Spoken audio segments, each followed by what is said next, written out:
Okay, well,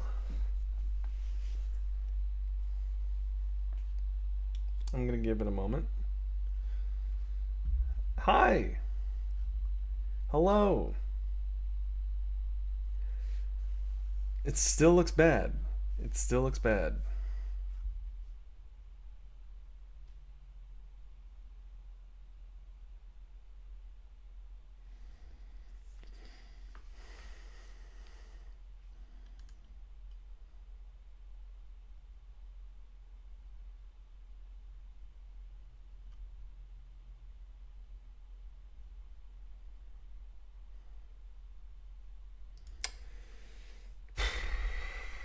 I have no idea what is different today compared to literally every other day that I've streamed.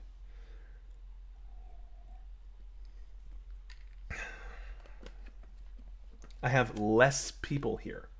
I am the only one using this Wi Fi. The only one. No one else is using Wi Fi right now. I even have my phone taken off of Wi Fi. It's just this computer.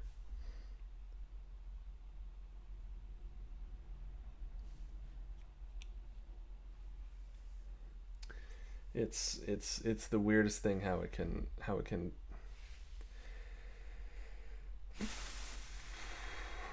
and I don't wanna read if it's just gonna stutter.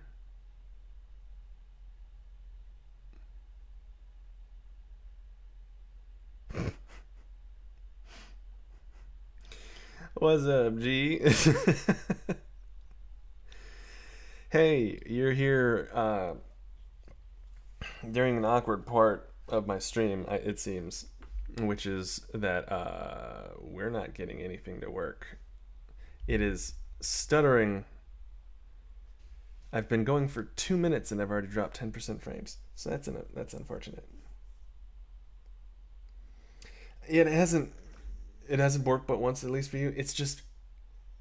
It's only been, I mean, like every once in a while I can see like the green square turns red and then it says you've dropped frames, and it says that I've dropped 12% of my frames since going live 3 minutes ago, which is rough.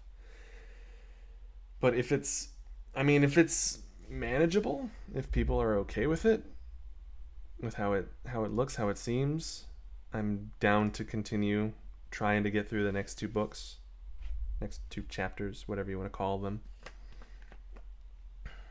Um,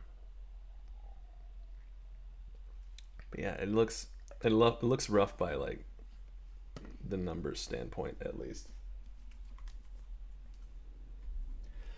But I will try it.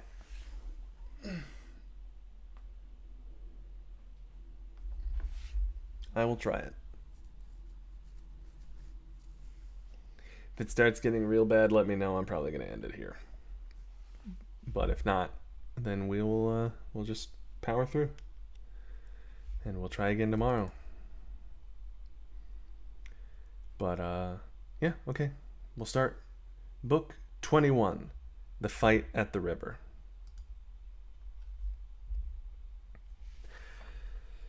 Achilles reaches the Scamander. Driving the Trojans to the ford of the noble river, the eddying Xanthus begot of immortal Zeus, Achilles there cut their force in two. Some he drove towards the city, over the plain where the Greeks had been routed the day before by glorious Hector's valor. They poured across it in flight, while Hera spread a dense fog there to thwart them. The rest were forced into the deep pools of the river, with its silvery currents flinging themselves into the echoing water, splashing through the falls as the banks resounded. This way and that they swam, shouting, whirled about in the flow. Like a swarm of locusts fleeing before the sudden remorseless onset of raging fire that fly to a river and cluster in its shallows, so the echoing pools of swirling Xanthus were filled with a confusion of men and horses at the onset of Achilles. There the warrior, beloved of Zeus, left his spear against a tamarisk bush and leapt in, like a demon, with only his sword, striking right and left, murder in his heart. Hideous groans rose from the dying men, and the water was red with their blood. The Trojans cowered in the pools of that terrible stream, under the overhanging banks, like swarms of fish fleeing a huge dolphin that greedily devours all it catches, and filling the coves in some sheltered bay or harbor. Excuse me. When his arms were weary of the slaughter, Achilles dragged 12 youths alive from the water as a blood price for Patroclus, son of Menoetius. He drove them like dazed fawns to the bank, tied their hands behind them with the pliant straps of their own fine tunics, and left it to his men to take them to the ships. Then he turned back again, eager for the kill. The death of Lycaon.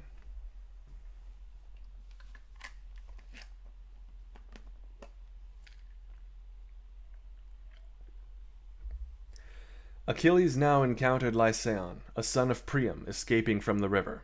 He had met the man before in a night's sortie, taking him captive in his father's orchard, where he had been trimming the young shoots from a wild fig tree with his keen knife to make chariot rails.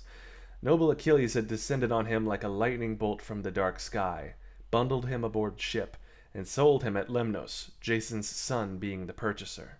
He was ransomed from Lemnos at a heavy price by a friend Aetion of Imbros, who sent him to sacred Arisbe, but he had slipped away secretly and returned to Troy, his ancestral home, though he had no more than 11 days to enjoy the company of his friends.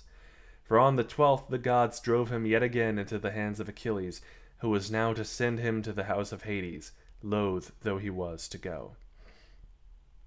Fleet-footed Achilles found him defenseless, without helmet, shield, or spear, all of which he had dropped in his weariness, his knees giving way beneath him, sweat pouring from him as he struggled from the river. Achilles mused on this with wonder, communing with his proud heart. Well now, marvels will never cease.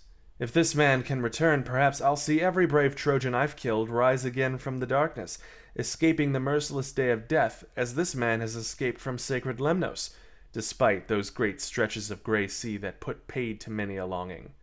Here then, let him taste the point of my spear, so I can discover whether he'll return from the underworld, or be thwarted by the fertile earth that holds even the mighty.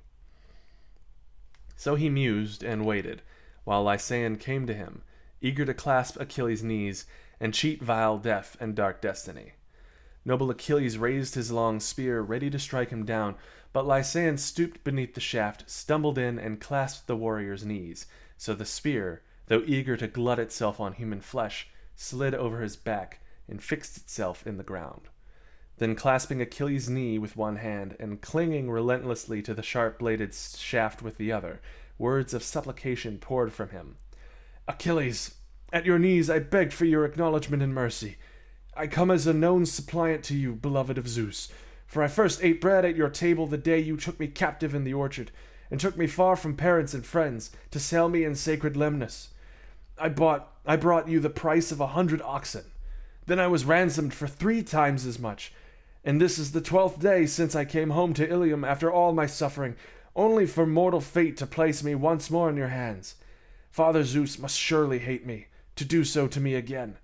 I am the son, doomed to a brief span, it seems, of Lauthoe, daughter of old Altis, king of warlike Lelegus, who holds lofty pedestus above the Satnioius. Good Lord. Priam wed his daughter, and she bore 2 sons, both fated to fall into your hands. Godlike Polydorus, who you killed in the front line, striking him with a throw of your sharp spear. And now evil comes to me, since I, whom a god brings to your feet, seem fated to be your victim. Yet it is one more reason not to kill me, since you now know I am not from the womb that bore Hector, who slew your great and gentle friend." So the high-born son of Priam pleaded with Achilles, but harsh was the reply. "Fool! Fools! Do not talk to me of ransom, make me no speeches. Before the day of fate overtook Patroclus, I had a mind to spare you Trojans. Many I took alive, selling them far away. Now not one shall keep his life. Of all the gods sent to my hands before Troy, not one solitary Trojan, and least of all the sons of Priam. You too, my friend, must die. Why so sad? Patroclus, a far better man, has died.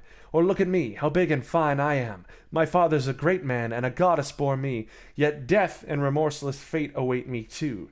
either at sunrise, evening, or high noon. Some man in battle will strike me with his spear, or pierce me with an arrow from his bow." So he spoke, and Lysaon's heart failed him, his knees likewise, and letting go the spear he sank to the ground, his arms outstretched. But Achilles, drawing his keen sword, struck him on the neck and collarbone, the double-edged blade biting through, so he fell headlong in the dust, and the black blood ran out and soaked the earth. Then Achilles seized him by the heel and hurled him to the river to be washed away, taunting him with winged words. "Lie with the fish, they'll suck the blood from your wounds. They'll care not a jot for you, nor will your mother lay you on a bier to mourn, but swirling Scamander will wash you to the deep sea's maw. Many a fish will dart among the waves, rising beneath the dark surface to eat Lysaon's white flesh. Death to you, Trojans, till I reach sacred Troy. You run in front, I'll cut you down behind. Nor will the fine river its whirling silver save you, though you've sacrificed to Scamander these many years, slaughtering bulls and hurling living horses into his stream. You too must die and meet dark fate, till you have paid for Patroclus and the Greeks, killed near the swift ships while I was gone."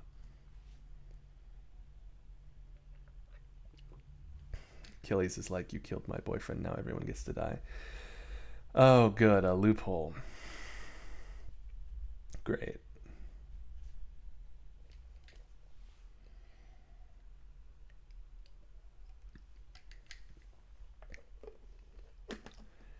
I'm still getting drops in frames. I don't understand. I don't get it. It's probably okay, but it should be better. I'm just glad I'm not playing like a demanding game right now. The death of Asteropaeus. The river god was angered further by his words and pondered how to end great Achilles' exploits and save the Trojans from ruin. Meanwhile, that son of Peleus leapt with his long-shadowed spear on Asteropaeus, Pelagon's son, eager to slay him. Pelagon was the son of Paraboea, Acessimanus' eldest daughter, and the broad, deep-swirling river Axius, for the river god had lain with her. As Achilles ran at him, Asteropaeus emerged from the stream to face him, a spear in each hand, and Xanthus filled his heart with courage, angered at the youths that Achilles, devoid of pity, was slaughtering in his depths. As they advanced to meet each other, noble Achilles, the fleet of foot, questioned him. "Who are you, and where do you hail from, who dare to come against me? Sad are those whose sons encounter my prowess." "Proud son of Peleus," Pelagon's noble son replied. "Since you ask, I come from fertile far-off Paeonia, and reached Ilium 11 days ago, leading the long-speared Paeonians. But my descent is from broad-flowing Axius, the loveliest stream on the face of the earth, who begot the famous spearman Pelagon, whom they say was my father. Now, noble Achilles, let us fight." Asteropaeus spoke defiantly, as noble Achilles raised his shaft of Pelian ash, and hurled his own 2 spears both together, being skilled with either hand. His one spear struck Achilles' shield but failed to pierce it, blunted by the layer of gold in the god's gift, while the other struck Achilles' right forearm, a glancing blow, so the black blood flowed, though the spear, despite its eagerness to slake itself in the flesh, flew over him and fixed itself in the ground. Achilles, in turn, eager to kill him, hurled his true ash spear at Asteropaeus, but missed his mark, hitting the overhanging bank, driving the ash spear into half its length. Drawing his sharp sword from its sheath by his side, the son of Peleus ran towards his man, who was trying to drag Achilles' ash spear from the wall with his strong hand. 3 times it quivered in his eager grasp, 3 times he failed. A 4th time he wrestled to bend Peleus' ash spear and break it, but before he could do so, Achilles reached him and struck him with his sword. It took him in the belly by the navel, his guts spilled out on the ground, and as he lay gasping for breath, darkness shrouded his eyes. Achilles set a foot on his chest and stripped him of his armor in triumph. "Lie there, and learn how hard it is to fight a scion of almighty Zeus, child of a river god though you may be. If you are born of a wide-flowing river, well I am of mighty Zeus's lineage. The king of the thronging Myrmidons is my father, Peleus, the son of Aeacus, as Aeacus was the son of Zeus, And as Zeus is a greater god than the gods of the sea-bound rivers, so is his offspring greater than a river's child. Now a great river washes your feet, but cannot save you, for none can fight a scion of Zeus. Not even Achelous vies with him o'er the mighty and deep-flowing ocean, source of the rivers and the sea, and the springs and the deep wells.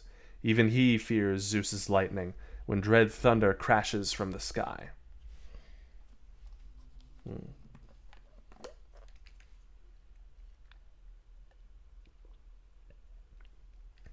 Achilles is opposed by the Scamander.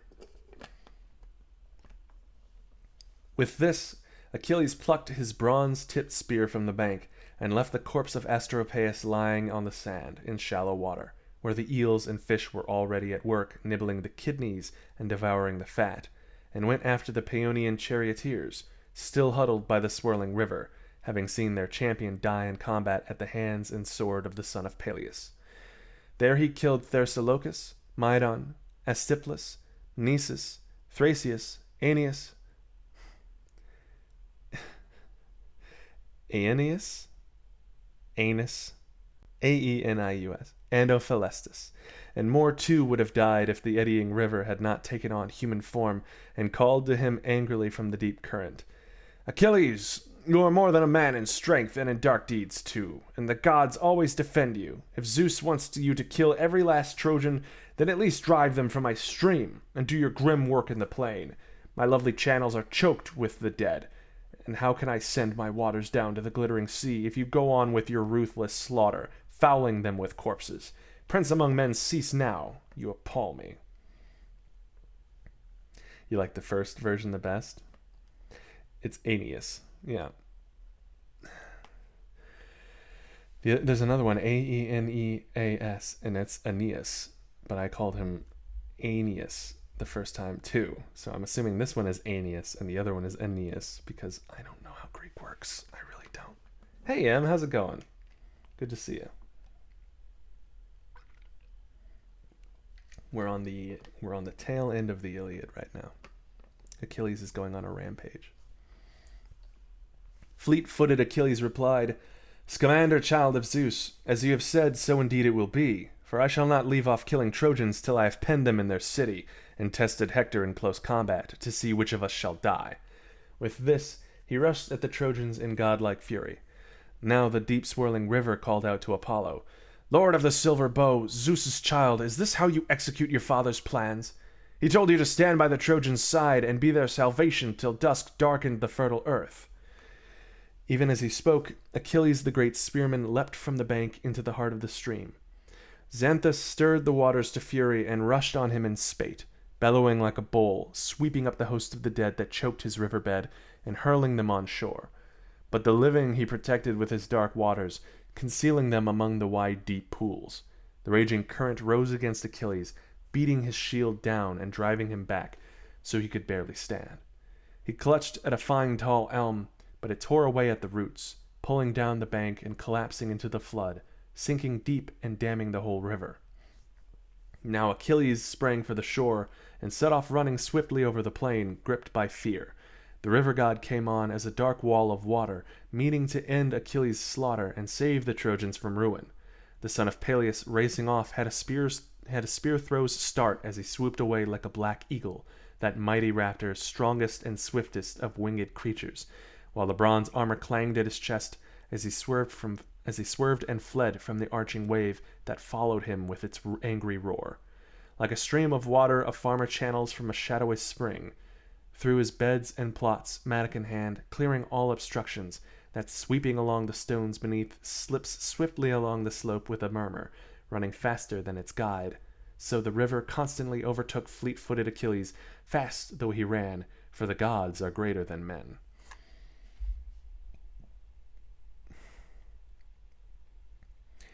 Once blood, you cannot be on blood. That explains prom. Good lord. Welcome in, Cobra. Whenever noble Achilles tried to make a stand and see if it was the will of all the heavenly gods to drive him off, each time a mighty billow of the heaven-fed river would beat at his shoulders, and he would spring away with a leap, his heart racing. while the violent flood broke over his weary knees and washed away the earth under his feet. Then the son of Peleus shouted aloud, looking up to the skies with a bitter cry. "Father Zeus, why won't some god take pity on me in my plight and rescue me from the river? Then shall I suffer whatever fate is mine. My mother of all the immortals is most to blame, fooling me with false prophecies, saying I would fall to Apollo's swift dart under the walls of Troy. I wish now Hector their champion had killed me. Fine man would have slain fine warrior. Now it seems I'm to meet a wretched fate, trapped in this great river like some lad driving the pigs who gets swept away by the torrent as he fords a wintry crossing." In a moment, Poseidon and Athena responded to his cry and rushed to his side. Taking human form, they grasped his arms and reassured him. Poseidon, Earthshaker, then spoke. "Courage, Achilles. Have no fear. I, Poseidon, and Pallas Athena are here with Zeus's blessing to help you. It is not your fate to be drowned by any river. Xanthus will soon subside, as you will see. But here is some good advice, if you'll but listen. Go on, indeed, with your grim work till you pen whatever is left of the Trojan army inside the great walls of Troy. But when you have killed Hector, then return to the ships. This glory we grant you."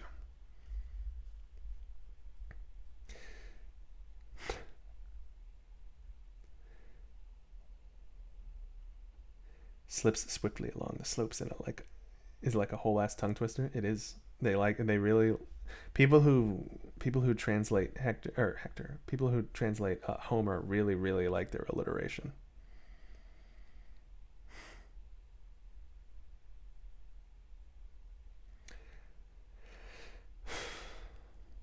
Cobra.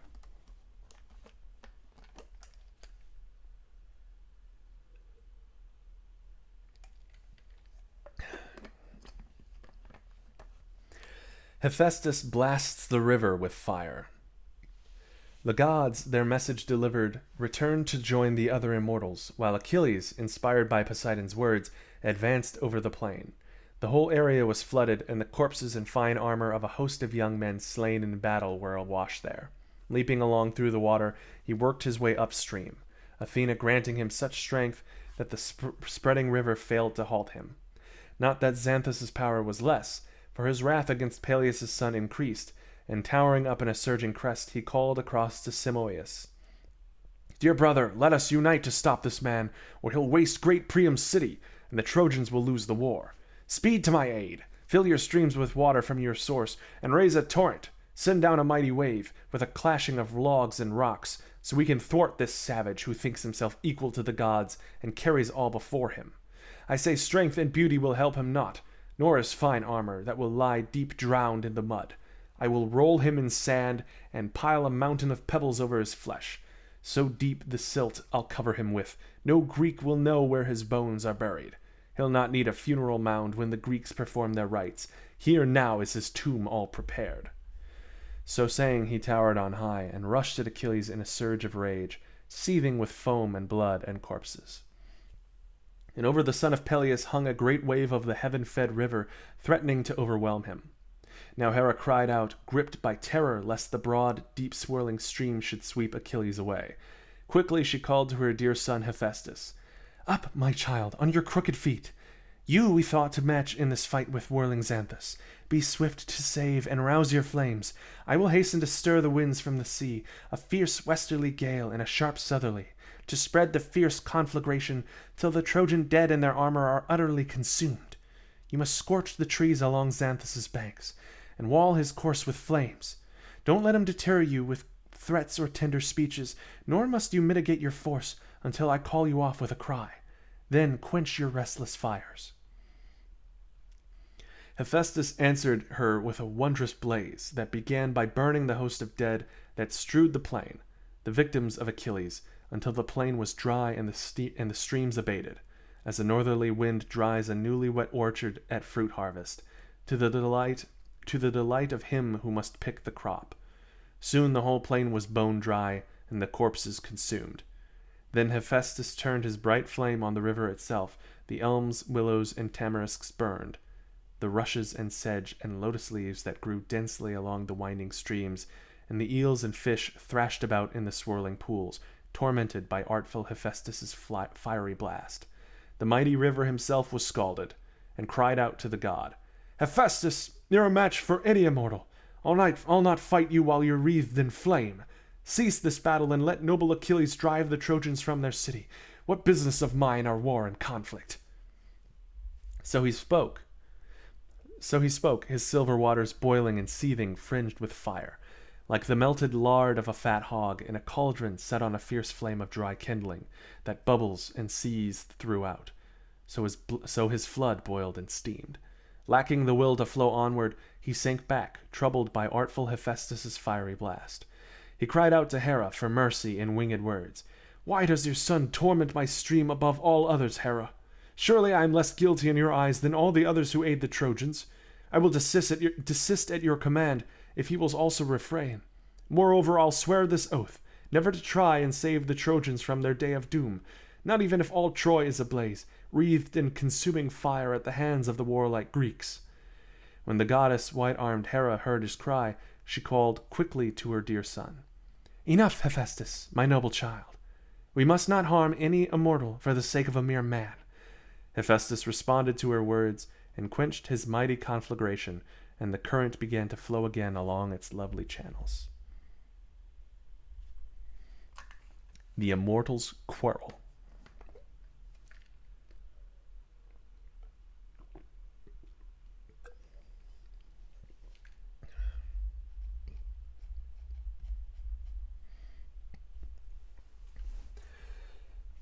Xanthus' force was spent.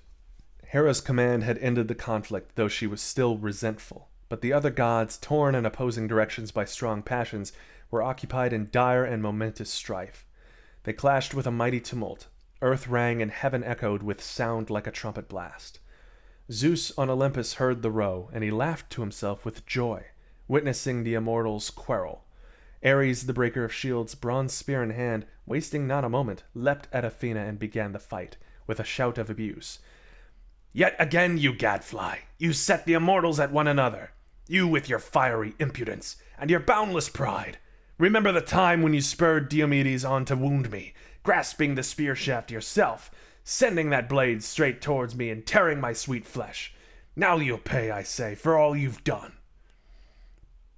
With that, the murderous war god lashed out with his long spear, striking her tasseled Aegis, that dread Aegis that resists even Zeus's lightning, and she stepped back. Then, in her powerful hand, she grasped a great black jagged stone that men had raised on the plain in former times to mark a field boundary. She struck the angry Ares on the neck and knocked him down with a clash of armor, and he lay stretched out over an acre of ground. His hair in the dust, Pallas Athena laughed in triumph. "You have still not learnt to know my strength. It's greater than yours, you fool, if you try and match it with mine. That's how you'll shake off the furies your mother invoked against you, plotting trouble since you angered her by siding with the insolent Trojans against her Greeks." So saying, she turned away her bright gaze, as Aphrodite, Zeus's daughter, took his arm and led him from the field, recovering his breath with a groan. But white-armed Hera saw and called to Athena. "Aegis-bearing Atritone, child of Zeus, that gadfly is helping Ares, the mortal's bane, through the ranks and away from the battle. After her, quickly." Eagerly, everyone's a gadfly right now. Eagerly, Athena sped away in pursuit at her words, and rushing at Aphrodite, struck her a heavy blow on the chest. Aphrodite collapsed without a murmur. There lay Ares and Aphrodite on the dark earth, while Athena triumphed over them. May all the rest who helped the Trojans meet the same fate. If they are all as brave and resolute as Aphrodite here, Ares' defender against me, the war will soon be over and populous Troy a ruin." The white-armed goddess Hera smiled at this, but Poseidon Earthshaker turned to Apollo, saying, "Phoebus, why are you holding off? It can't be right to leave it to the others. Shame on us if we scurry back to Olympus, to Zeus's bronze threshold without fighting. You, the younger, should attack me first, given I am older and more experienced. Ah, what an empty-witted fool you are. Have you forgotten what we two suffered here at Troy, when by Zeus's command we served proud Laomedon for a year? The wages were set, and now that king ordered us around. I built a fine, wide wall around the Trojan city to render it impregnable, while you, Apollo, were herdsmen of their sleek, shambling cattle on the wooded spurs of many-ridged Ida. But when the bright season brought an end to our term, that rogue Laomedon cheated us of payment, threatening to bind our hands and feet and sell us into some distant isle. He even talked of lopping our ears off with his knife. So we went away with anger in our hearts, robbed of the wages we had promised. Now you show favor to his race, instead of seeing to it along with us that the haughty Trojans, their wives and children, face utter ruin." "Earthshaker," replied Lord Apollo, the far-striker, "you would hardly call me wise if I fought with you for the sake of these wretched mortals, now full of life, eating the earth's fruit, now fading away and falling like the leaves. Let us cease arguing now. Let them fight their own battles." Then he turned away, ashamed to quarrel with his own uncle. But now his sister Artemis, queen of the creatures, goddess of the wild, reviled him with harsh rebukes. "So you are off now, far-striker, yielding all to Poseidon? Handing him victory without a struggle? What's the sense, you fool, in carrying a bow as useless as the wind? Don't let me hear you boast again in our father's house, as you did before among us immortals, that you'd fight Poseidon hand to hand. Among us." Apollo the far-striker did not deign to answer, but Hera, revered as Zeus's wife, rebuked the lady of the bow angrily. "You want to fight with me now, do you, bold and shameless as you are? I am no mean opponent, I tell you. If you seek a challenge, even though you wield the bow, and Zeus made you a lioness where women are concerned, letting you kill them as you wish, you'll find it better sport, though, to slaughter deer and other prey in the mountains than take on someone fiercer than yourself. But if that's your idea, to vie with me in strength, then let this teach you who is stronger."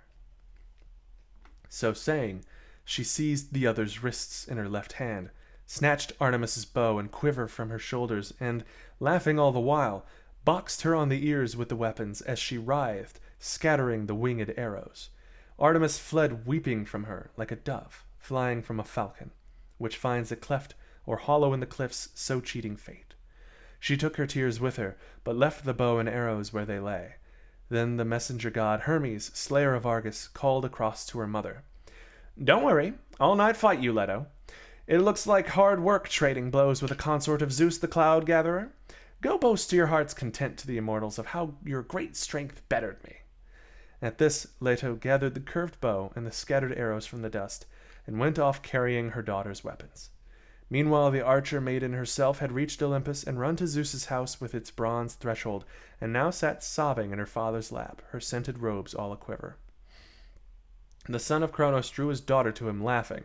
"Which of the heavenly ones seems to have ill-used you unfairly, dear child, thinking perhaps you were up to mischief?" "Father," the huntress of the echoing chase, she of the lovely crown, replied, "it was your own wife, white-armed Hera, who hit me. She it was who set us all a-quarreling." As they spoke, the immortals returned to Olympus, some angry, some in triumph, to sit beside their father, lord of the storm clouds, all except Apollo, who entered the sacred citadel Ilium, anxious lest the Greeks should exceed their fate and breach its well-built walls that day. For Achilles was still slaughtering men and horses alike. As the wrath of the gods sends smoke to the sky from many a burning city, bringing toil and woe, so did Achilles bring toil and woe to many a Trojan. Apollo saves Agenor.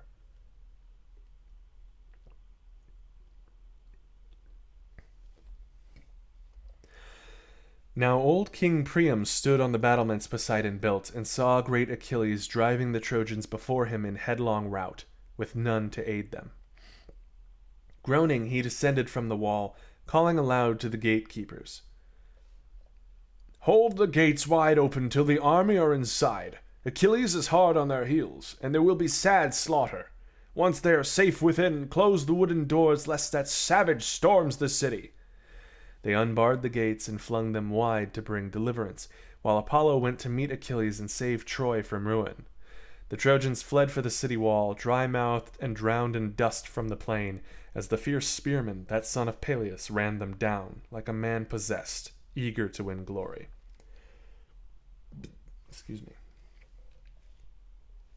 And the Greeks would indeed have captured Troy of the lofty gates if Phoebus Apollo had not roused Antenor's son, great Agenor, the strong and peerless warrior.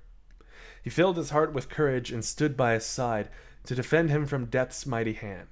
The god leaned on the sacred oak, veiled in dense mist.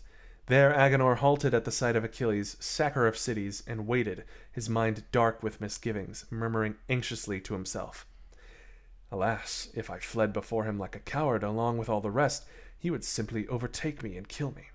I could leave these men to be chased before him and run from the wall towards the Ilian plain until I reached the foothills and gullies of Mount Ida, then hide there in the woods. Then after washing the sweat from my body in the river, I could return to Troy in the cool evening. But why dream of that? He would see me turn towards the plain with his swift feet chase me down. That would indeed be certain death, since he is too strong for any man. Nothing for it, then, but to meet him here before the city. His flesh, too, can be pierced by the blade. He is mortal, they say. So has only the one life, even if Zeus, son of Cronos, grants him brief glory. With this, he crouched low, awaiting Achilles, his great heart eager for the fight. As a leopardess lopes from dense brush to face the hunt, fearless and bold despite the hound's baying, and even though struck and wounded by spear or javelin, still leaps at her foe and slashes at him or is slain. So noble Agenor, son of great Antenor, was determined not to flee without tackling Achilles. He held his round shield before him, and aiming his spear at Achilles, shouted aloud, "No doubt you hoped to sack the proud city of Troy this very day, Prince Achilles. A foolish thought, for many are the sorrows yet to be borne by you Greeks on her account. Many are we and mighty, who guard Ilium for our parents, wives, and sons. It is you who meet doom here, bold and impressive as you are." With that he hurled the keen spear from his strong hand, striking Achilles on the shin below the knee, the blade clashing against the new greave worked with tin. But the god's gift held, and the bronze blade, failing to pierce it, rebounded. The son of Peleus in turn attacked godlike Agenor, but Apollo refused him glory, snatching up Agenor, veiling him in dense mist, and sitting him down quietly away from the fight. The god then cunningly led Achilles away from the Trojans. Disguising himself as Agenor, the far striker appeared again in front of Achilles, who started swiftly in pursuit.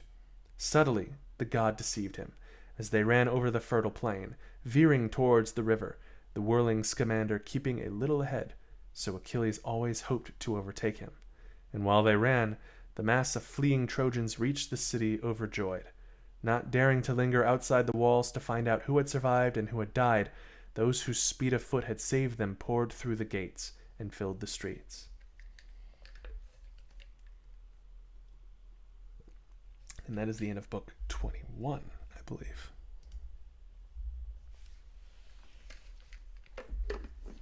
Okay.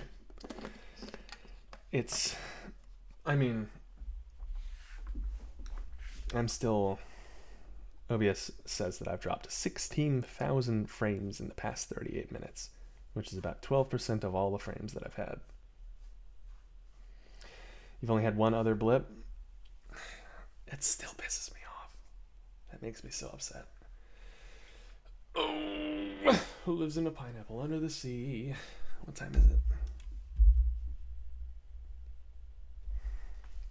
I really want to get one more chapter done, but I hate how annoying the internet is being right now.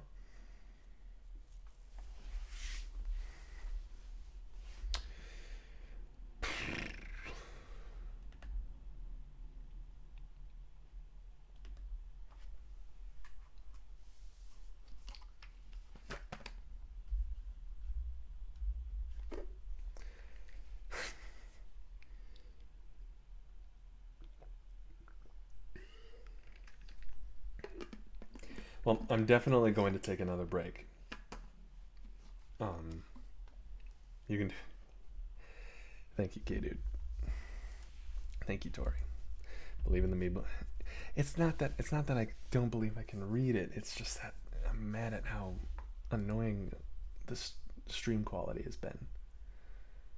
Okay. Well, I'm gonna take a 15 and come back at 7:05 Central, my time.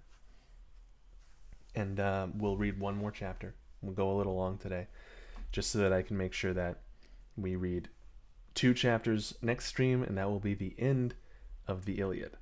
So yeah, we'll power through this last one, even though we're dropping frames and it's really annoying. You'll be heading out to do the thing. Enjoy doing the thing.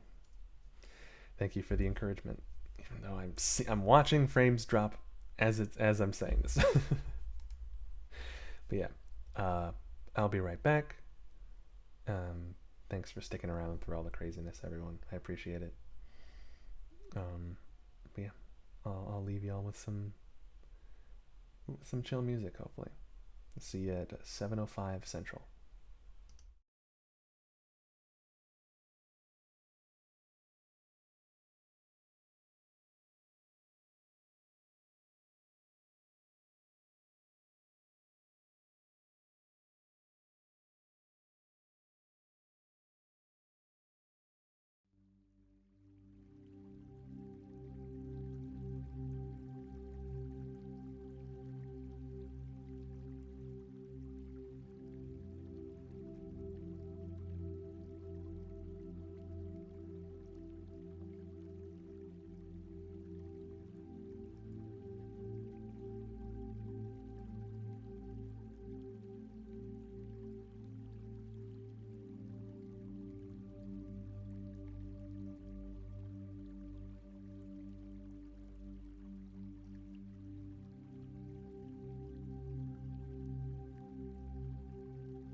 Okay. Mic's working? Okay, perfect. Cool. All right, and we're back. We're back for the final chapter of the day. Dana, thank you again for more contribution. Malik, thank you for contributing the good 2,000 total to the Hot Golem Stream Challenge. Does that put us at 70k? Are we there? Oh, 69. Nice. Okay, well, 31k left. 4 more streams to do it. I mean, it's up to y'all. Hot Golem Stream. Super hot. Okay. With that, the final chapter of the day, of the stream. I wonder what's going to happen in it. Book 22, The Death of Hector. Priam and Hecabe failed to dissuade Hector. The Trojans, having fled like a herd of frightened deer, now leant on the battlements round the city, drying the sweat from their bodies and quenching their thirst, as the Greeks approached the wall, their shields at the slope. But deadly fate enticed Hector to halt by the Scaean gate in front of the city. Meanwhile, Phoebus Apollo revealed himself to Achilles. "Why, son of Peleus, being only mortal, do you run after me, a deathless god? Only now, it seems, do you know me, so great your fury. Have you forgotten the Trojans you routed? They have found refuge in the city, while you linger here trying to kill one who cannot die." Then swift-footed Achilles replied in consternation, "Far striker, you are the cruelest of gods. You've lured me here far from the wall, while many who should have bitten the dust reach Ilium. You rob me of my glory, to save them, an easy task for one safe himself from vengeance, for I would indeed revenge myself on you if I had the power." So saying, Achilles ran eagerly towards the city, his legs pounding away like a winning thoroughbred coursing over the plain in the chariot traces. Excuse me. Old Priam was first to see him, racing over the plain, his bronze breastplate gleaming like Sirius, the star of harvest, brightest of stars in the dark of night. Orion's dog, men call it, glittering brightly yet boding ill, bringing fever to wretched mortals. The old man groaned aloud, and raising his arms, beat his head with his hands, shouting entreaties to his dear son, who stood before the gate, ready to turn his fury on Achilles. Stretching out his arms, he called to him piteously, "Hector, dear child, I beg you, don't face that man alone.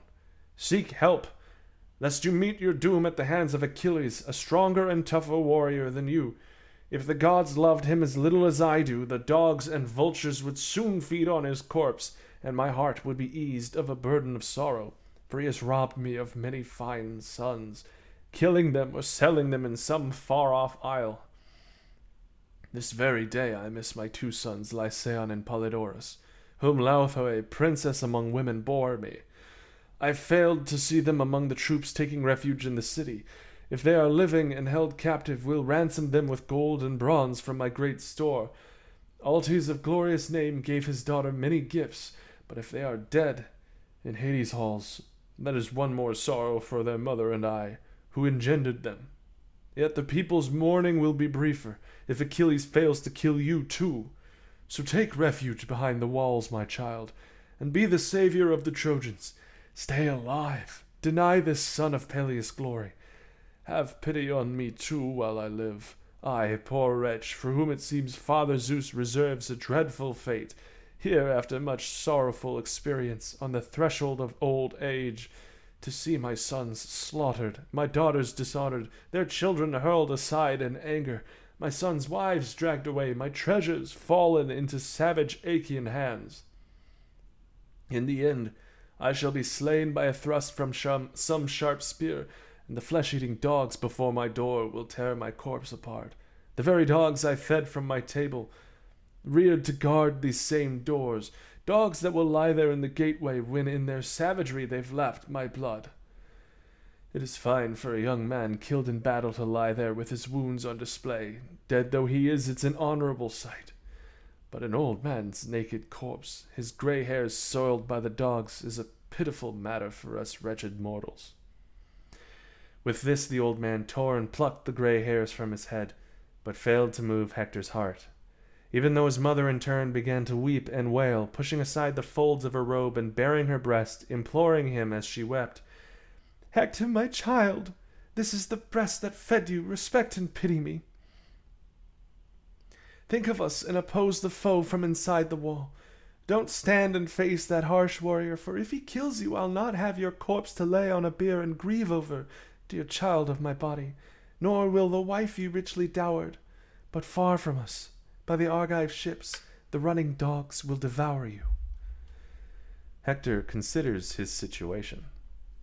"Hey, Tokyo, what's up? Yeah, we're doing a Storytime Sunday."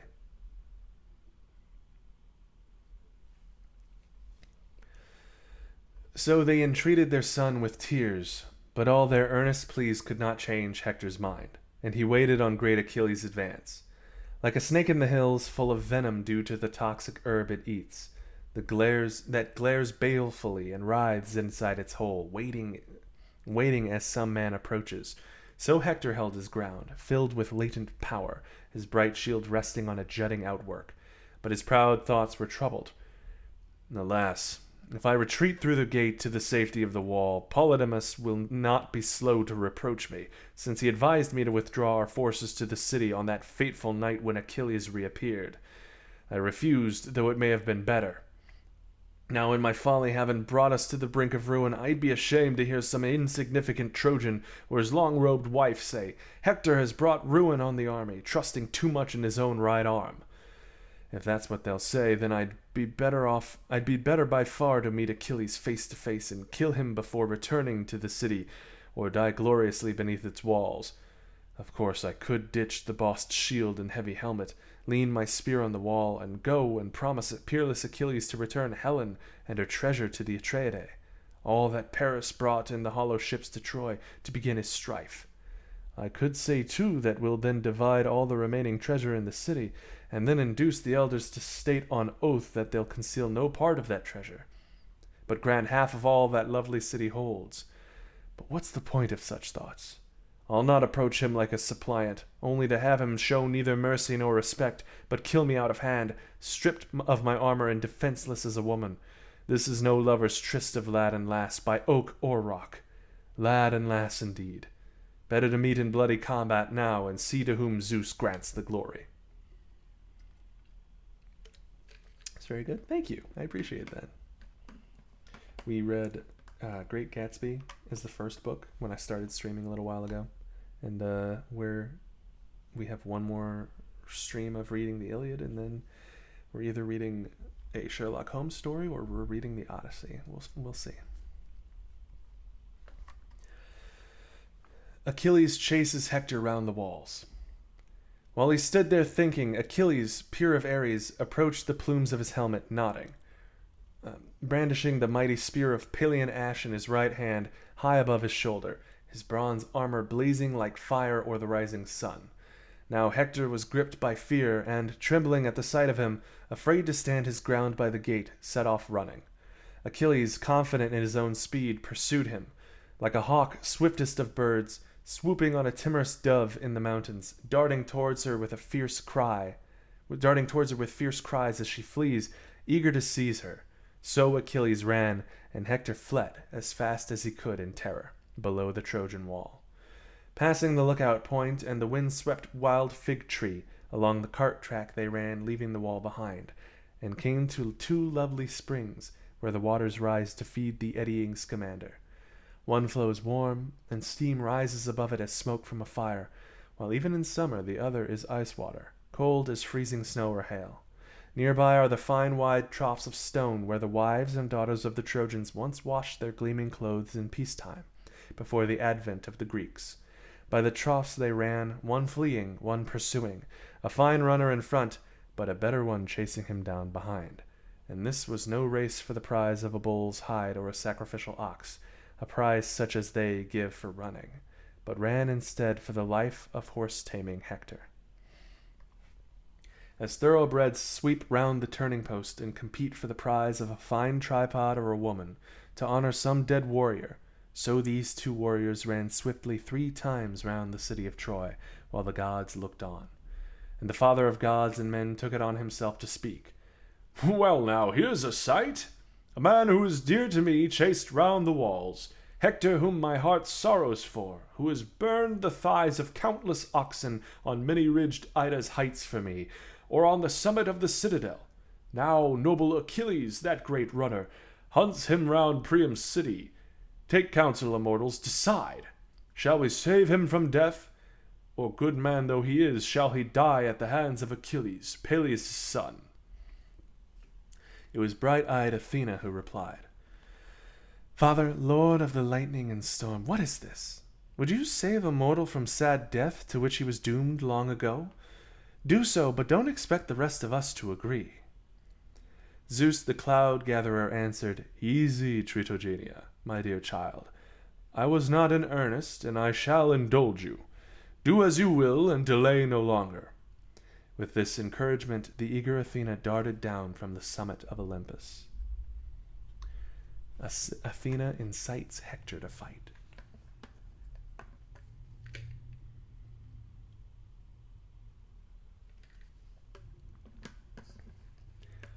Meanwhile, Achilles chased Hector relentlessly, and he could no more escape than a fawn that a hound starts from a mountain covert. Chased through glade and valley, it may cower for a while in some thicket, but the dog tracks it down, running strongly till he gains his quarry. So Achilles chased Hector. Every time Hector made a break for the Dardanian gate, hoping to gain the shelter of the solid walls, where the defenders might protect him with their missiles, Achilles would head him off towards the plain, himself keeping the inner track by the walls. Yet, as in a dream where our pursuer cannot catch us, nor we escape, Achilles could not overtake Hector, nor could Hector shake him off. Still, could Hector have eluded fate so long, had not Apollo, for the last and final time, come to strengthen him and speed him, and had not Achilles signaled to his men not to loose their deadly missiles at the man, lest he himself might be cheated of the glory. Yet when they reached the springs for the 4th time, the father raised his golden scales, and set the deaths of Achilles and horse-taming Hector in the balance, and lifted it on high. Down sank Hector's lot toward Hades, and Phoebus Apollo left his side, while bright-eyed Athena came to Achilles, and standing close spoke winged words. "Glorious Achilles, beloved of Zeus, now you and I will kill Hector, and bring the Greeks great glory. Warlike he may be, but he'll not escape us, even if Apollo the far-striker grovels before aegis-bearing Father Zeus. Stop now and catch your breath. I will go and incite him to fight you face to face." He, delighted, at once obeyed her words, halted and stood there leaning on his bronze-tipped ash spear, while she appeared to noble Hector in the form of Deiphobus, that tireless speaker. "Dear brother, swift Achilles pressed you hard there, chasing you round the city at a pace, but here let us make a stand together and defend ourselves." Great Hector of the gleaming helm replied, "Deiphobus, of all my brothers born to Hecabe and Priam, you are by far the dearest, and now I'll honor you in my mind even more, since you, while the others stay within the watch, have come to find me outside the wall." "Dear brother," said bright-eyed Athena in disguise, "our parents and friends in turn begged me not to come here. So terrified are they of Achilles, but I was tormented by anxiety. Let's attack him head-on, not spare our spears, and find out if he'll kill us and carry our blood-stained armor to the hollow ships, or be conquered by our blades." I wonder what happens in this next section.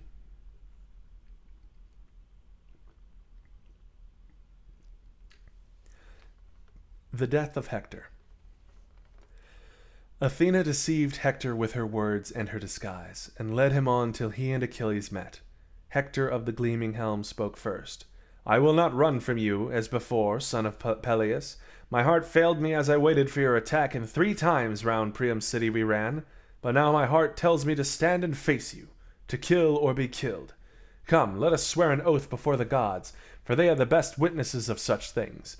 If Zeus lets me kill you and survive, then when I've stripped you of your glorious armor, I'll not mistreat your corpse. I'll return your body to your people, if you will do the same for me." Excuse me. Swift-footed Achilles glared at him in reply. "Curse you, Hector, and don't talk of oaths to me. Lions and men make no compacts, nor are wolves and lambs in sympathy. They are opposed to the end.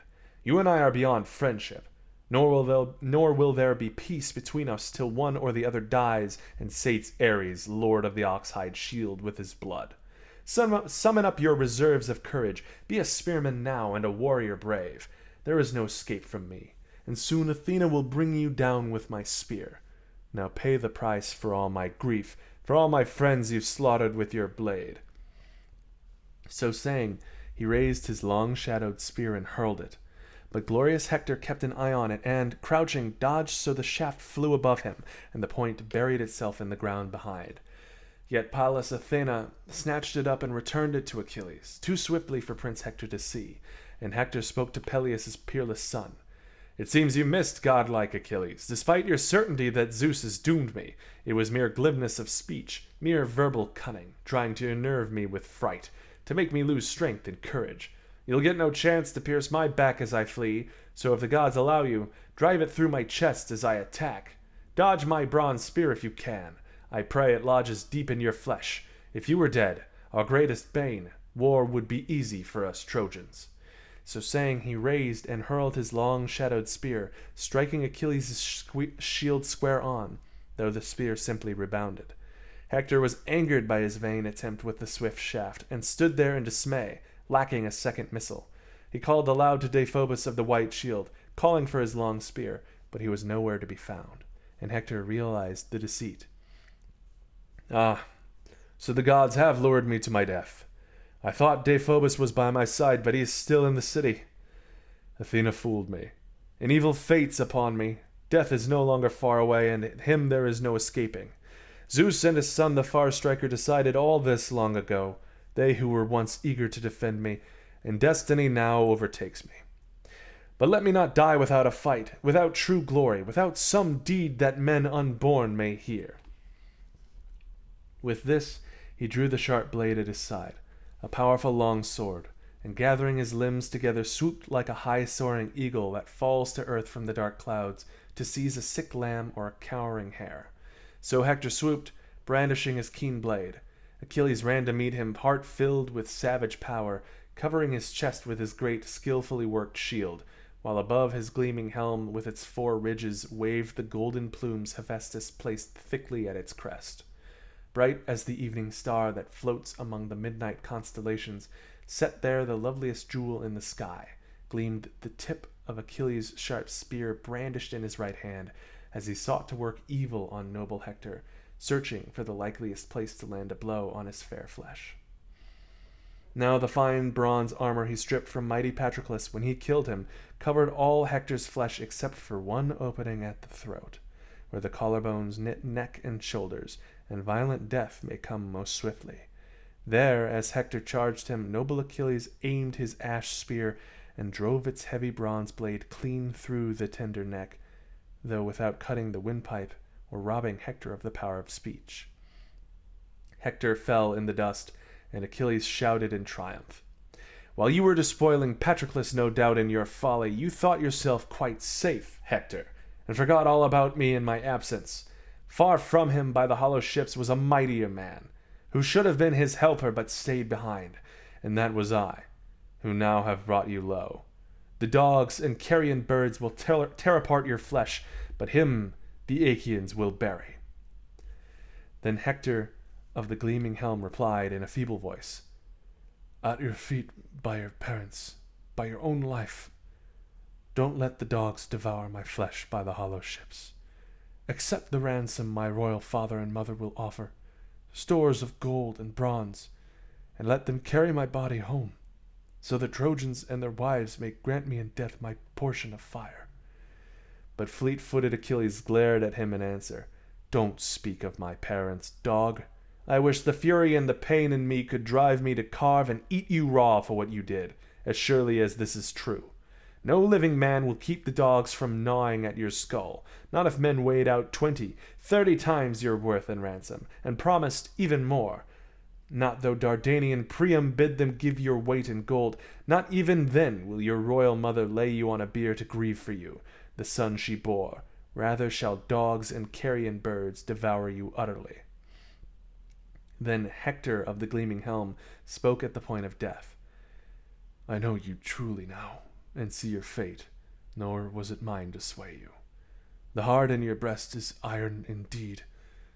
But think, lest the gods, remembering me, turn their wrath on you, that day by the Scaean gate when, brave as you are, Paris kills you with Apollo's help. Death enfolded him as he uttered these words, and, wailing its lot, his spirit fled from the body down to Hades, leaving youth and manhood behind. A corpse it was that noble Achilles addressed. Lie there, then, in death, and I will face my own, whenever Zeus and the other deathless gods decide.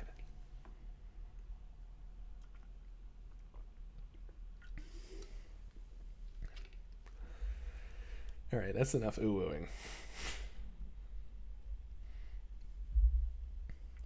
Achilles drags Hector's corpse in the dust. With this, Achilles drew his bronze-tipped spear from the corpse and laid it down, and as he began to strip the blood-stained armor from Hector's shoulders, he was joined by others of the Greeks, who ran to gaze at Hector's size and wondrous form. Yet all who approached struck the body a blow, and turning to a comrade, one said, See, Hector's easier to deal with now than when he set the ships ablaze. With that, he wounded the corpse. When noble Achilles, the great runner, had stripped away the armor, he rose and made a speech to the Achaeans. Friends, leaders, princes of the Argives, now the gods have let us kill this man, who harmed us more than all the rest together. Let us make an armed reconnaissance of the city, while we see what the Trojans have in mind, whether they'll abandon the city now their champion has fallen, or whether they'll fight on, though Hector is no more. But why think of that? There is another corpse, unwept, unburied, lying by the ships, that of Patroclus, my dear friend, whom I shall not forget as long as I walk the earth among the living. And though in the house of Hades men may forget their dead, even there I shall remember him. So, you sons of Achaea, raise the song of triumph, and drag this corpse back to the ships. We have won great glory and killed the noble Hector, whom the Trojans prayed to like a god in Troy. So saying, he found a way to defile the fallen prince. He pierced the tendons of both feet behind from heel to ankle, and through them threaded ox-hide thongs, tying them to his chariot, leaving the corpse's head to trail along the ground. Then lifting the glorious armor aboard, he mounted and touched the horses with his whip, and they eagerly leapt forward. Dragged behind, Hector's corpse raised a cloud of dust, while his outspread hair flowed black on either side. That head, once so fine, trailed in the dirt. Now Zeus allowed his enemies to mutilate his corpse on his own native soil. The grief in Troy.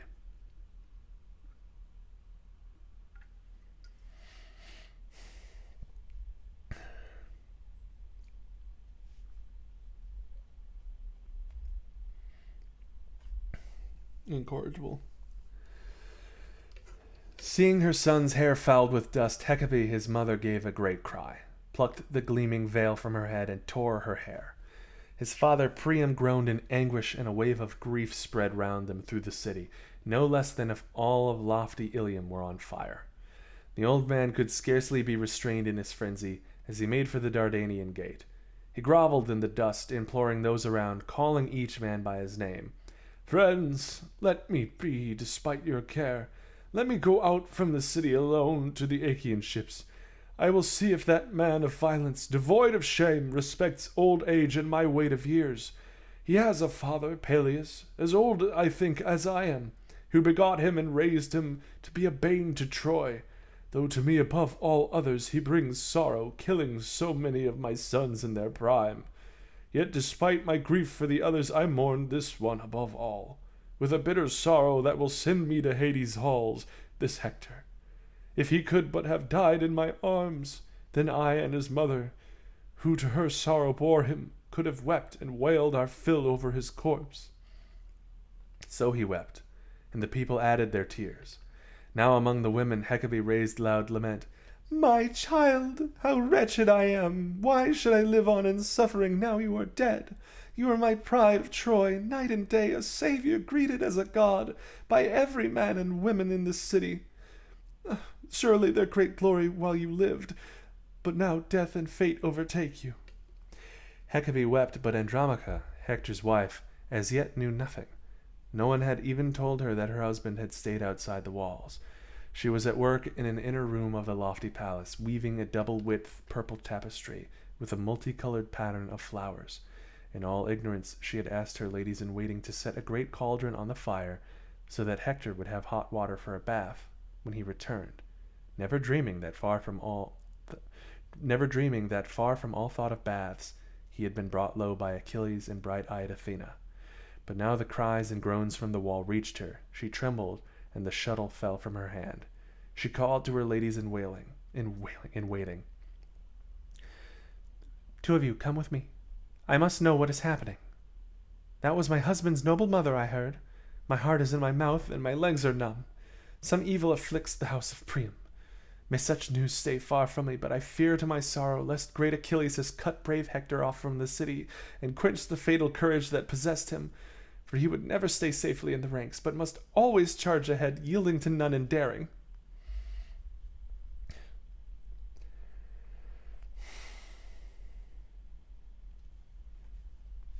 Carry this comment section to its grave.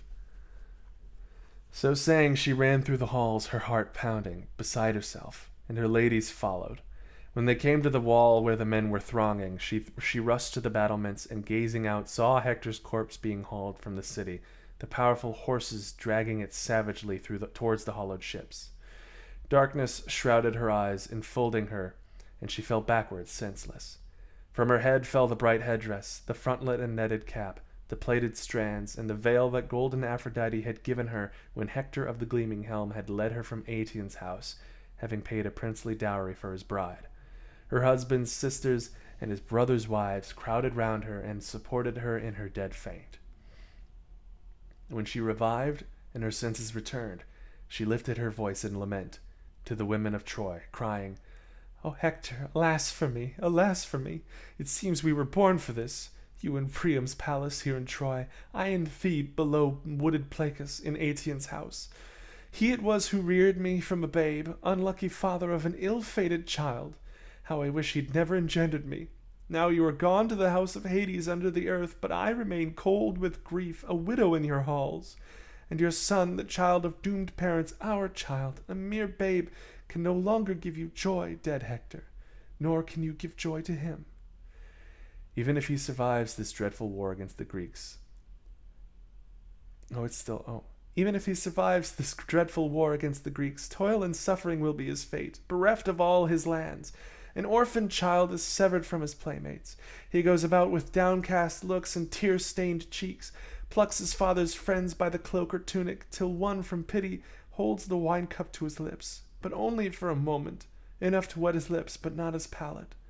And some lad, with both parents alive, strikes him with his fist and drives him from the feast, jeering at him in reproach.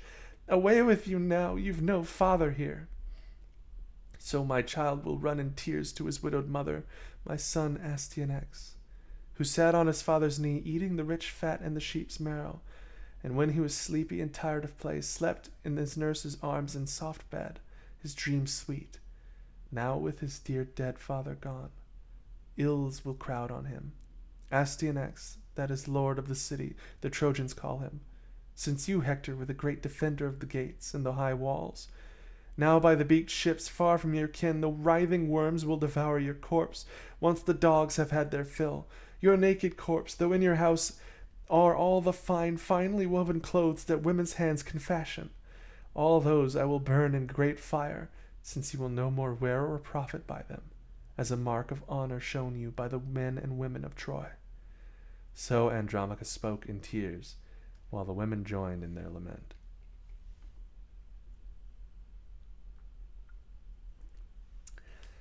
Can we get some context? You have many streams of context, my friend. Many streams of context. You silly, silly boy.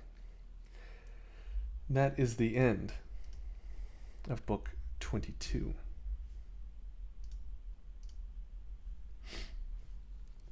And that is also where we're going to wrap up this stream. Hector is someone who does not need context in the CMS 21 books. Yeah, but they're all on YouTube. They're all there. Also, you're lost on who Hector is. Have you seen the movie? You're ridiculous. You're absolutely ridiculous. I want you to explain it. No.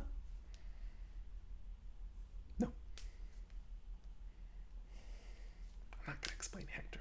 You want to pick like a random name like Lausodon, then yeah, I'll explain Lausodon. But I'm not explaining Hector. Not Hector, of all people. You goober.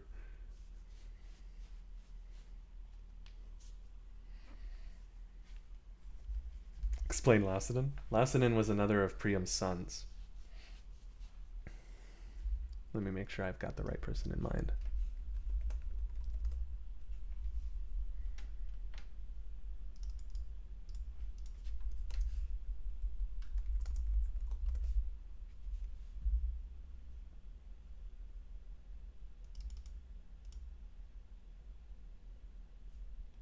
Oh crap, I might not have that right.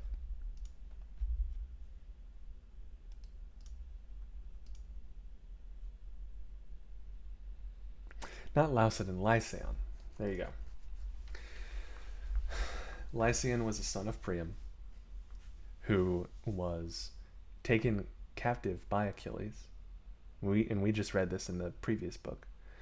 Who was taken captive by Achilles, and then sold for a hefty sum, and then ransomed, and made his way back to Troy. And he stayed there for 11 days, and then the Greeks showed up, and then he died at the hands of Achilles. So it was Lycaon's fate to be met. Well, hello, Books, Brews, and Booze. You're here just in time for you're here just in time for me wrapping up the stream. We made it through the 3 books of the Iliad as I wanted. Yes, he was kidnapped by Achilles, ransomed by Achilles, and then killed by Achilles again. I think he enjoyed 2 weeks of freedom. Yes. If you want me to read that part. Achilles had met Lycaon in a night sortie, taking him captive in his father's orchard, where he had been trimming the young shoots from a wild fig tree with his keen knife to make chariot rails. Noble Achilles had descended on him like a lightning bolt from the dark sky, bundled him aboard his ship, and sold him at Lemnos, Jason's son being the purchaser. He was ransomed from Lemnos at a heavy price by a friend Aetion of Imbros, who sent him to sacred Arisbe, but he had slipped away secretly and returned to Troy, his ancestral home, though he had no more than 11 days to enjoy the company of his friends, for on the 12th the gods drove him yet again into the hands of Achilles, who was now to send him to the house of Hades, loath though he was to go. Your timing is always impeccable. Hey, the last time I saw you, your timing was impeccable. I appreciated you showing up and saying hi. Yeah, it was a bad day for Lycaon. And Blake, I'm not explaining Priam either. Priam and Hector go hand in hand here on people that don't need to be explained. They're with Troy. That's Priam and Hector. They're with Troy. Who's Achilles? All right, now you're just taking the piss. All right. You're a goofball.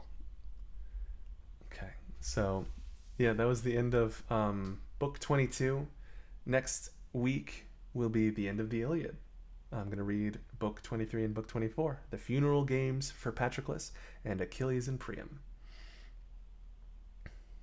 Priam was a real question, though. I'm not. Google Priam. Google him. I'm not. Come on. Google, and it's Priam. That'll help. Then be lost. You are lost. There you go. There's a Star Wars quote for you. But yeah, we're gonna finish Prius. Then we're gonna finish the book next week, and I'll be streaming again tomorrow for Mahjong Monday. It'll have to be late night streams again because I'm closing again all week, And then the week after that, we can go back to normal, regular scheduled times. Although Sunday has never been messed with. What's Star Wars? Okay. But yeah, we'll do Mahjong tomorrow, and then after that, we're starting Ori and the Will of the Wisps. We beat Ori and the Blind Forest the week before. Took me 2 streams because I love Ori and the Blind Forest, and I played a crap load of it. But I'm excited for Will of the Wisps because I haven't tried that yet. And then this Friday, I have a collaboration with a good friend, Didy Aphrodite. And then this Saturday, if the stream goal is met, the community challenge is met, we're at, I believe, 69,000. Maybe we're past 70,000 now of points going towards me doing a hot golem stream. So there's that. And then after that, we'll return to my weekly scheduled streams from like 5 to 7 as per usual, or 5 to 8 depending on how long it wants to go. So yeah, thanks again for stopping by. I've been enjoying making it through this long epic, even though we'd only be halfway done at the end because we still have the Odyssey. But we might take a break and we might hang out with some Sherlock Holmes just for like a bit of a palate cleanser, depending on how we're all feeling. I'll probably put a poll up in the Discord. I might as well just do this. Why not? But in the meantime, again, thank you for sticking around through what was kind of a rough stream in terms of like visual quality, because it started having some weird dropped frames because the internet was a little bad, but we're okay now. And I'm gonna go ahead and I'm gonna send a raid over to a place that I'm sure everybody or a lot of people here already know. You enjoyed it? Thank you, Tokyo. I appreciate you stopping by, and I'm glad you enjoyed it. We do this every Sunday, 5 to 7. That's the usual time. This one went a little bit later because I wanted to get these chapters done. But again, thanks for stopping by. Thanks for listening. Thanks for enjoying the story with me. And I'll see y'all whenever you want to stop by. As early as tomorrow, as late as next week when we do this again. And all times are in Central, by the way. 5 to 7 Central. So, late stream, like I said. But yeah, thanks a lot. Have a great rest of your Sunday. Peace.